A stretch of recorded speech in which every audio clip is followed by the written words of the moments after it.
A se udeležujete volitev? Da, z izjemo nekaterih referendumov. Ja. Ja, jaz se udeležujem. V bistvu sem se vseh udeležila do zdaj. Ja, praktično zmeraj. Ja, ker se mi to zdi moja državljanska dolžnost.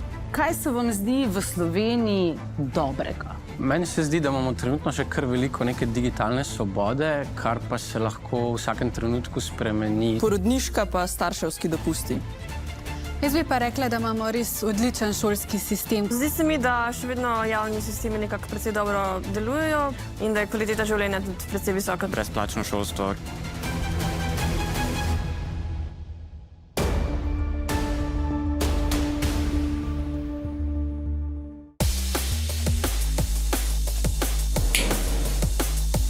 Mikrobiolog Miha Glavina se ukvarja s proučevanjem gliv, ki jih najdemo v ekstremnih in nestabilnih okoljih. Zanimajo ga mehanizmi, ki jim omogočajo preživeti ta stres. Znanje, ki ga pri tem pridobiva, pa bi lahko uporabili tudi v praksi. V praksi bi se pa lahko te mehanizme uporabljali tudi recimo za popravljanje materialov, kot je beton. Kot enega ključnih problemov naše družbe vidi zapostavljanje okolja in s tem tudi mehanizmov za naše preživetje, zlasti v vse bolj nestabilnih časih. Bomo navadni ljudje prišli do točke, kjer bomo močno čutili neke ekonomske težave zaradi tega, ker se mi zdi, da v naši politični sferi primanjkuje nekih dolgoročnih načrtov. In pri tem so ključne vede o življenju in okolju, študiji, ki pri nas potekajo na biotehnični in drugih fakultetah. Tako kot je znanstveno delo dolgoročno, tudi politike ne bi smele biti zastavljene samo do naslednjih volitev. V bistvu se na hitro zelo težko karkoli naučiš, tudi če imamo neka opažanja, ki so zelo na hitro narejena. Ne gre le za to, da odločevalci tega ne bi razumeli. Takšne razmere, kot so, koristijo zasebnim interesom posameznikov, meni. Pri nas zelo pogosto pride do neke nadvlade privatnih interesov nad vsem ostalim. In iz mojega področja recimo bi izpostavil najbolj izgubo ekosistemov in pa biološke pestrosti zaradi onesnaženja in pa segrevanja biosfere.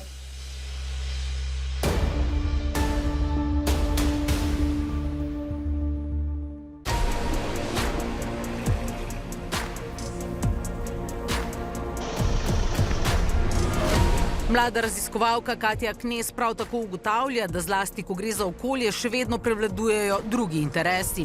Na svojem doktorskem študiju se ukvarja ravno s tem, kako ljudi motivirati za zaščito narave. Človek je pomemben del ekosistemov, pa če to želimo ali ne, je pač to dejstvo in moramo ga nekako upletati, tako da bi v bistvu tudi ohranili naravo. Če smo kot družba vsaj delno že doumeli, da so podnebne spremembe velika težava, pa pri upadu biodiverzitete še nismo tako daleč. Velikokrat dobivamo vprašanja, zakaj pa moramo ohraniti tega specifičnega metuljčka ali pa tega specifičnega ptička. In to je nekako to razmišljanje. Upad biodiverzitete je ogromen problem, ki nam preti precej hitro. Upad biodiverzitete pa je ogromna težava, ki je že pred našimi vrati.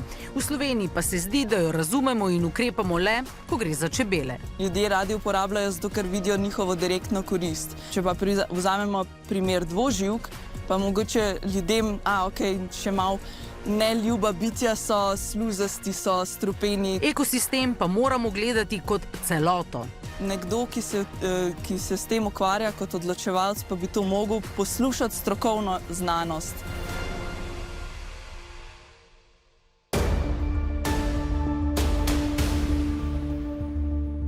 To so vse moje parcele. To so vse tvoje parcele, ne žalost, ne? Tu imaš koliko hektarjev prosto skupaj. Kje je težav z zvermi tudi, kakšni volkovi, medvedni zapredajo? Ja, čakale imamo, več je prav ni bolj pogosto za Slovenijo. Agrarna ekonomistka Živa Alif se ukvarja z varstvom narave v kmetijstvu. Cilj njene raziskovalne skupine je postati most med kmeti in naravovarstveniki, da se preprečijo nadaljnji konflikti med njimi. Vsi moramo imeti zdravo hrano, hkrati pa tudi so kmetje dostikrat v velikih socialnih in drugih ekonomskih stiskah in je potrebno izboljšati njihov položaj. Hkrati pa tudi iz vidika varstva narave imamo zelo veliko izgubo biotske pestrosti in moramo najti neke rešitve.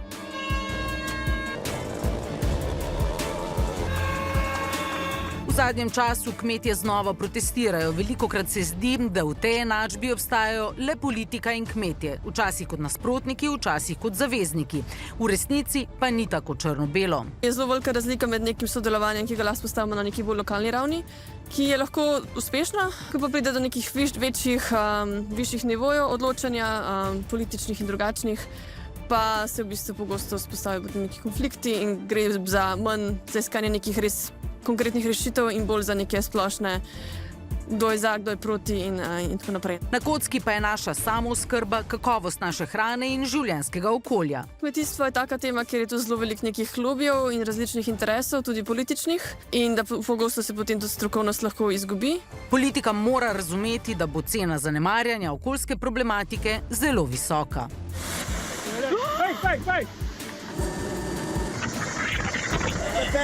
V bistvu smo že pri poplavah 2023, da imamo potem zelo velike investicije v popravila in obnove. Bi si želela, da bi več investirali v bistvu v preventivo in v bistvu adaptacije pred spremembami samimi, s katerimi bi v bistvu na dolgi rok, po moje, da tudi ekonomsko prišli boljše skozi. Kaj vas pa najbolj skrbi glede prihodnosti? Neenakost med bogatimi in vplivnimi ter vsemi ostalimi. Da bomo pozabili na naravo, oziroma ker jo že zdaj dajemo toliko na stranski tir. Jaz bi pa izpostavila stanovanjsko problematiko mladih, ker v bistvu stanovanj za najem ni. Trenutno me skrbijo predvsem mednarodne razmere, ki se očitno spreminjajo in zaostrujejo in se mi zdi, da bo to še v bistvu bolj porinilo okoljevarstvo in naravovarstvo na nek stranski tir. Naraščujoče življenjske stroški in to, da je jezik med ljudmi in državami zmer bolj grob.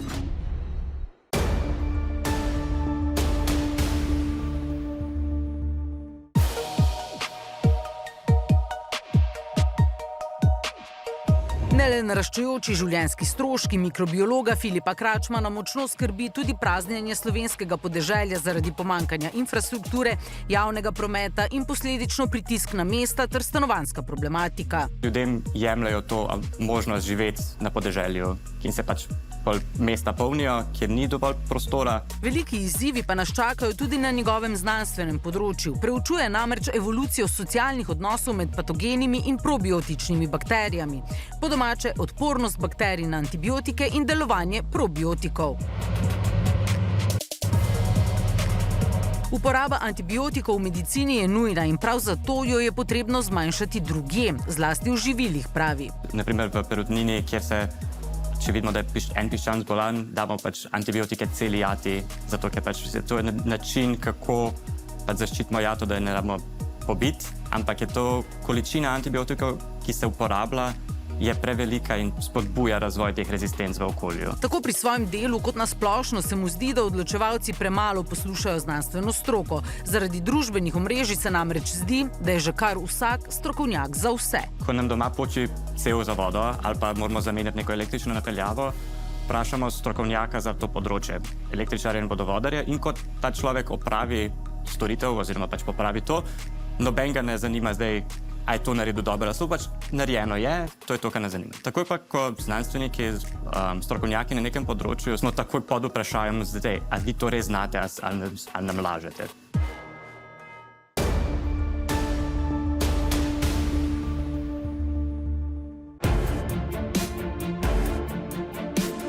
Zala Uhan se na doktorskem študiju ukvarja z lastništvom gozdov in gozdarsko politiko.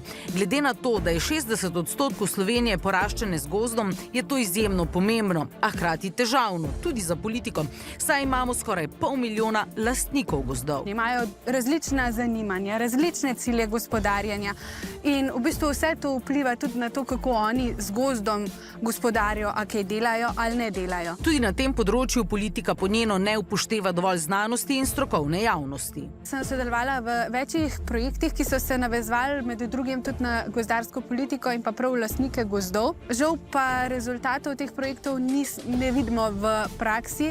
V zadnjem času se zdi, da odločevalci bolj prisluhnejo naravovarstvenim nevladnim organizacijam. Tudi mi zagovarjamo naravovarstvo in zagovarjamo tudi v bistvu trajnostno pridobivanje lesa in trajnostno gospodarjenje z gozdovi. Slovenija bo kmalu morala izpolniti evropske zaveze na tem področju. področju in znanja, kakršna imajo strokovnjaki, kot je Zala Uhan, bodo pri tem ključni. Lastniki in pa upravljavci gozdov niso pripravljeni spremeniti načina gospodarjenja z namenom, da bi dosegali te cilje. Jaz mislim, da bi tukaj prav politika mogla en korak narediti. Živa Alif je študirala v Angliji, do diplomskih študij je končala na znamenitem Oxfordu, magisterij pa na Imperial College v Londonu. Doktorskega zdaj končuje v Ljubljani. Jaz sem imela srečo, da sem našla ljudi okoli sebe, ki so dobri na tem področju, ki me zanimajo, če ne pa pač je dostkrat prava pot tudi lahko v tujino. Bi pa rekla, da še vseeno v Sloveniji je dovolj možnosti za pridobivanje znanja in razvijanje kariere.